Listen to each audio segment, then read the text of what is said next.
Pendidikan kunci daripada semuanya, tapi untuk pendidikan yang bagus kita perlu apa? Uang. Benar. Mencapai pendidikan tinggi tidak dengan omon-omon, uang. Untuk itu kita harus pintar. Bu Atalia sepertinya akan berhadapan dengan Pak Prabowo secara tidak langsung ketika memberikan kritik kepada Kang Deddy Mulyadi ketika KDM membuat terobosan, yaitu memperbanyak siswa di beberapa sekolah untuk bisa memberikan harapan pendidikan kepada mereka yang mungkin mengalami keterbatasan untuk melanjutkan jenjang pendidikan itu sendiri. Mengapa? Karena KDM dalam sebuah video klarifikasi atau dalam sebuah video tanggapan atas kritik kepada Ibu Atalia, istri dari Pak Ridwan Kamil, itu mengatakan bahwa program yang dilakukan beliau itu adalah sesuai dengan apa yang menjadi program daripada Bapak Prabowo Subianto, yaitu adalah anak-anak harus berpendidikan gitu. Ya, coba kita simak dulu bagaimana video yang bisa kita akses dari Kang Deddy Mulyadi, kemudian dari Bapak Prabowo. Karena memang ada kedekatan khusus sepertinya ya dari Kang Deddy Mulyadi dengan Bapak Prabowo, di mana mereka kan satu partai juga nih. Jadi apapun itu teman-teman, boleh teman-teman nggak setuju dengan apa, bukannya setuju, boleh teman-teman itu berbeda partai atau berbeda pandangan, tetapi kan tidak ada salahnya berbeda juga memberikan dukungan. Sudahlah, kita jangan terlalu banyak menyinyir. Kritik itu boleh, kritik itu bagus, tapi ingat kritiknya harus sesuai dengan analisa. Jangan sampai kemarin ada seseorang tuh yang nyinyir soal tentang bagaimana Kang Deddy Mulyadi yang memangkas anggaran, itu kan ada tuh katanya itu dipakai buat buzzer, tapi bisa nggak buktikan itu orangnya? Oh, saya nggak sebut nama, bla bla bla bla. Terus siapa yang Anda maksud kalau bukan begitu? Oh, saya kan nggak sebut nama, ya siapapun terserah. Ya rusak otaknya kalau kayak gitu, bikin gaduh doang, ya kan? Terus orang-orang kayak gitu tuh parasit doang gitu. Coba kita simak dulu nih ya, silakan.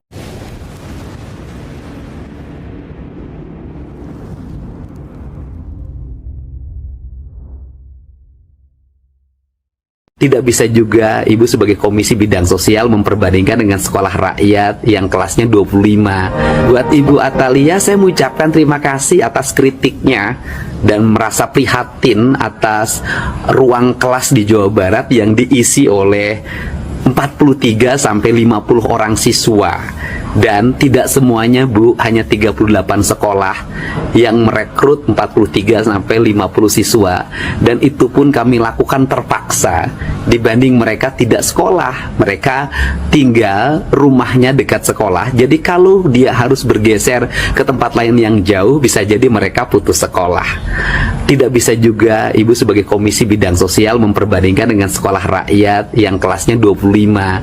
Sekolah rakyat mendapat atensi khusus dari Bapak Presiden, dan sebagai bentuk kepedulian Bapak Presiden mengangkat derajat anak-anak miskin untuk tumbuh menjadi kelas menengah baru Indonesia, dan saya sangat mendukung kebijakan itu.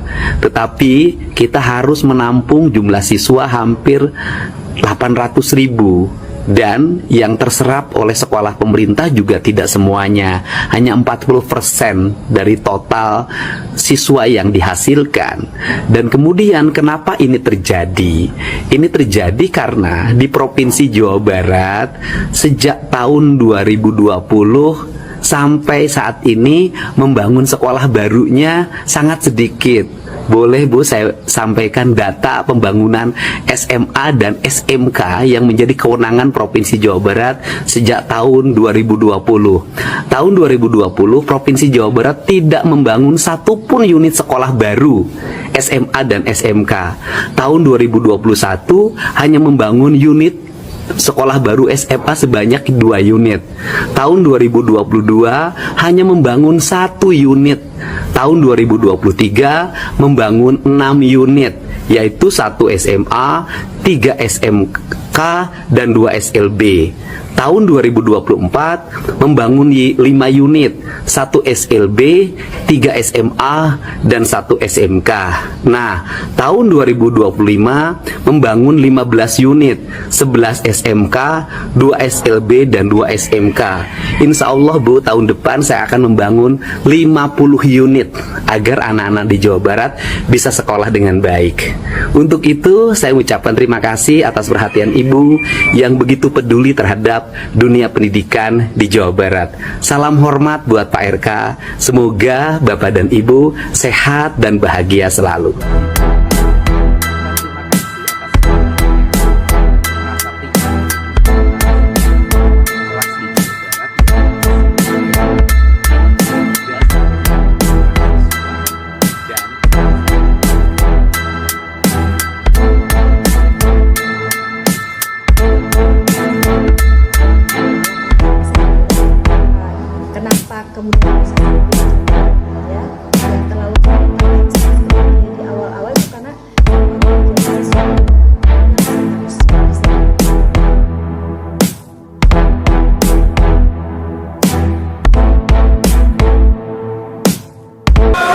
Orang Indonesia ini selalu pinter cari istilah yang enak didengar. Dia bukan miskin, dia prasejahtera.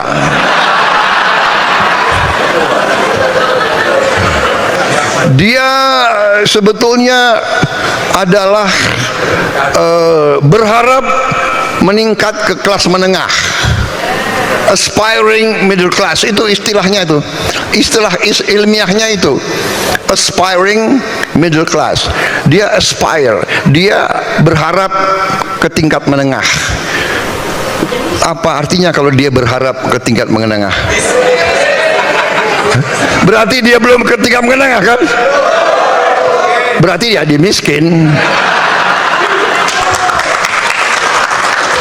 Pinter aja itu banyak ya orang-orang akademis itu. Ya bilang miskin ya miskin gitu loh.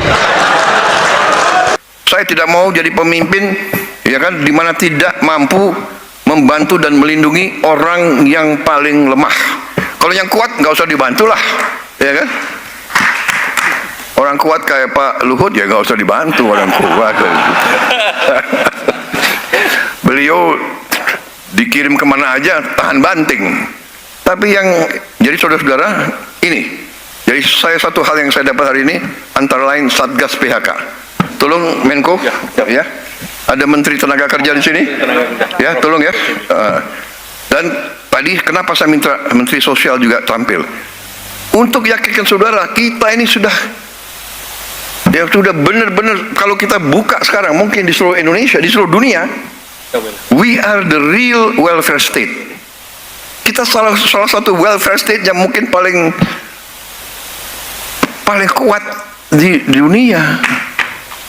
Pendidikan kunci daripada semuanya, tapi untuk pendidikan yang bagus kita perlu apa? Uang, benar. Mencapai pendidikan tinggi tidak dengan omon-omon, uang.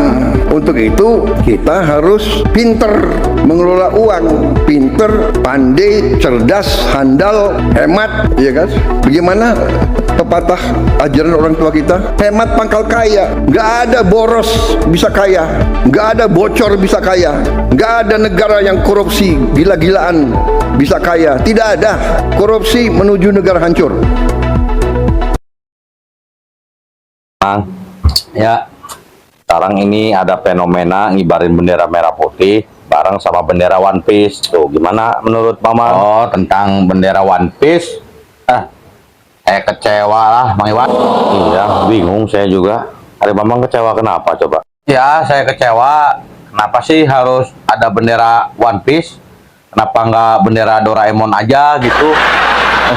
Apa jadi ke Doraemon gimana? Ya minimal Naruto lah.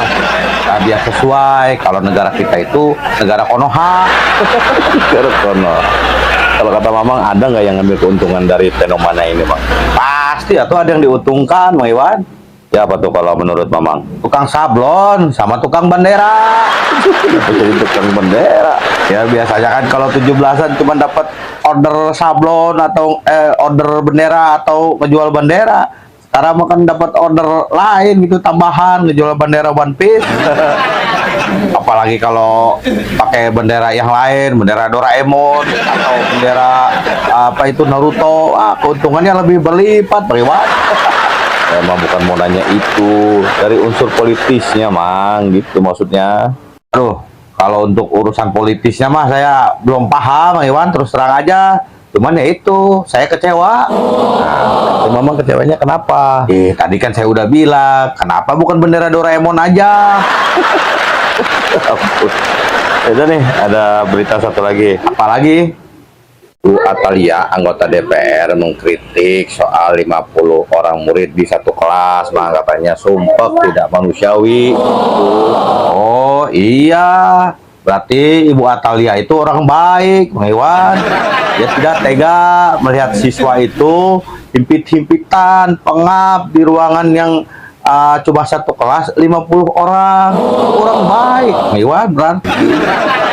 angka putus sekolah gubernur sebelumnya itu sangat banyak, Mang. Makanya diambil kebijakan ini 51 kelas gitu. Iya kali kan idealnya mah 24 atau 36 gitu.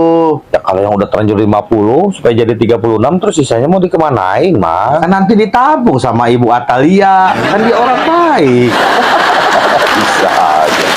Emang dia nggak tahu apa angka putus sekolah di Jawa Barat itu tinggi ya, Mang? Ya dia mah nggak mikir kalau di periode sebelumnya kan KDM dapat warisan ratusan ribu anak-anak Jawa Barat putus sekolah. Makanya KDM bikin apa namanya kebijakan kayak gini. Karena apa? Ya itu gara-gara gubernur sebelumnya. Gubernur sebelumnya siapa, Mang? Ya Pak Ridwan Kamil lah saya tahu. Kalau Ibu Atalia ini memang tahu. Mas siapa? Bu Atalia itu istrinya Pak Ridwan Kamil. Ampura atuh. Tapi kompak, Mang Iwan. Kompak gimana maksudnya, Mang? Ya kompak, lebih baik banyak anak yang putus sekolah daripada sekolah himpit-himpitan. Oke, itu ya. Jadi saya kira oke lah Ibu Atalia memberikan tanggapan bahwa mungkin Ibu Atalia memandang dengan perspektif yang lain bahwa ketika siswa dimasukkan di dalam sebuah kelas dan berisi 50 orang itu tidak akan maksimal belajarnya. Mungkin ada ketergangguan kebanyakan, mungkin juga kita kalau lihat di lapangan itu ada saja siswa yang nakal lalu ngobrol, gaduh dan semacamnya, belajar tidak efektif. Tetapi ingat, pendidikan itu selain juga materi memberikan mentalitas. Orang yang tidak pernah sekolah, walaupun dia membaca buku, walaupun dia belajar, oke lah dia dapat ilmunya, tetapi ketika dia berhadapan langsung dengan anak sekolah, itu ada rasa minder, Pak. Iya kan? Jujur saja, karena ada gap di situ. Gitu loh. Beda dengan orang yang mungkin sekolahnya biasa-biasa saja, dia nggak dapat ilmunya, dia tolol, tapi dia akan pede-pede saja dan akan nyambung ketika bertemu dengan seseorang yang juga sekolah. Jadi itu pentingnya, saya kira memberikan harapan terlebih dahulu sebelum kemudian kita lihat Kang Deddy Mulyadi katanya ingin membangun 50 unit untuk 1 tahun ke depan. Ya kita tunggu saja, kalau seumpama Kang Deddy Mulyadi kalau tidak sampai tercapai untuk membangun 50 unit sekolah dalam menangani anak-anak yang mungkin putus sekolah, ya mungkin boleh kritik masuk di situ atau menagih janji Kang Deddy gitu loh. Jadi saya kira itu cara kita berdemokrasi. Kita kan telah memberi kepercayaan ya, khususnya warga Jabar kepada KDM.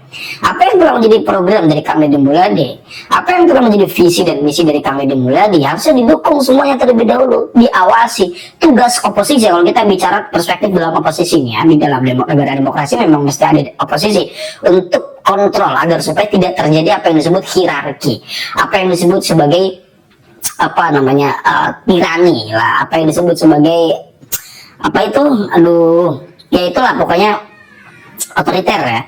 Jadi dikontrol ketika ada satu pemimpin yang terpilih karena votingnya lebih gede, ya tugas oposisi mengontrol. Kalau keluar jalur diingatkan dengan cara apa? Dengan cara kritik.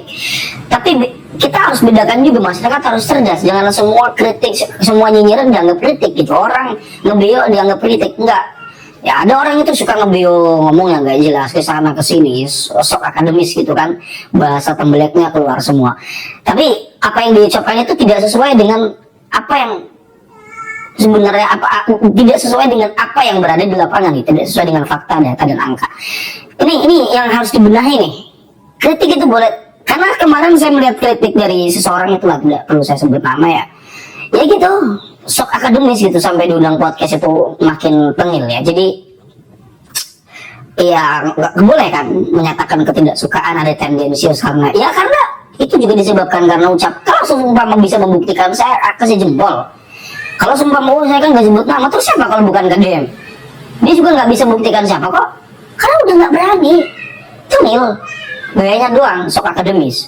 Ketemu sama ini foto, apa itu ya. Jadi nah balik lagi soal Ibu Atalia bagaimana. Nah ya silakan Ibu Atalia ketika bersuara mengatakan mungkin keberatan dengan kebijakan KDM dengan memberikan 50 siswa dalam satu sekolah. Ya Ibu Atalia ini kan berbicara sebagai pribadi atau berbicara sebagai anggota DPR. Kalau berbicara sebagai anggota DPR, wakil rakyat mana yang Anda wakili. Karena saya rasa masyarakat di bawah itu, yang saya amati di TikTok, yang saya amati di media-media sosial, di kolom-kolom komentar, itu mereka menyatakan kesetujuan terhadap kebijakan Kang Deddy dengan mengatakan untuk 50 siswa per kelas di beberapa sekolah. Sementara Ibu Atalia ini berbeda gitu ya. Saya sendiri jujur tidak memiliki survei atau tidak memiliki keluhan dari masyarakat, ya tidak memiliki temuan keluhan masyarakat untuk menyatakan ketidaksetujuan seperti Ibu Atalia. Nah, barangkali Ibu Atalia bisa membuktikan wali murid atau siswa-siswa sendiri atau orang-orang atau masyarakat yang merasa keberatan dengan kebijakan Kang Deddy Mulyadi. Saya kira itu yang ingin saya sampaikan. Kurang lebihnya saya mohon maaf. Hadanallahu wa iyyakum ajma'in. Salam cinta damai untuk semuanya, untuk NKRI tercinta. Wallahu huwal muwaffiq ila aqwamit thoriqin. Wassalamualaikum warahmatullahi wabarakatuh.